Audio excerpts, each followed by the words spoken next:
Barda update. Ito yung interview kila Barbie at David. Ito yung video. This week na po lumabas ang role ni David as Javier sa Beauty Empire. Yeah. Very soon. Opo, mapapanood yun na po ulit ang Bardo. Wala. Kasi medyo madami pa ding work ko. May mga brand shoots pa din. Balik takbo na lang muna. Ganyan. Yan na lang muna. Happy dahil nakapag-acting na ako. And sabi ko kay Barbie, namiss ko siya katrabaho. Especially sa larangan ng acting. Dahil the past few months, what we have been doing was shoots. Diba? So, not yung acting talaga. So, yeah, I was really happy.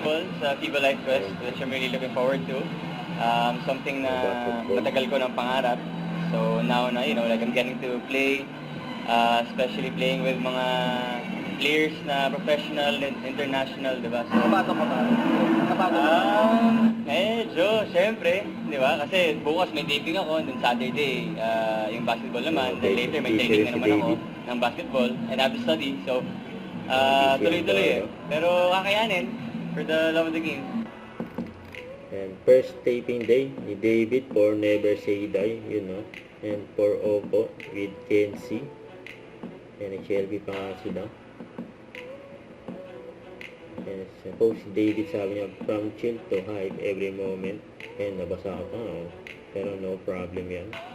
Kasi with Oppo AI Flash photography, I bring it all any event without worries. Because it built to handle skills made to capture every perfect shot.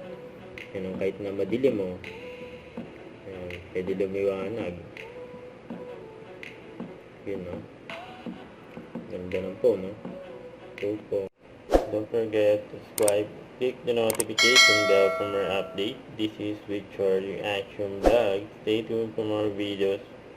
See ya.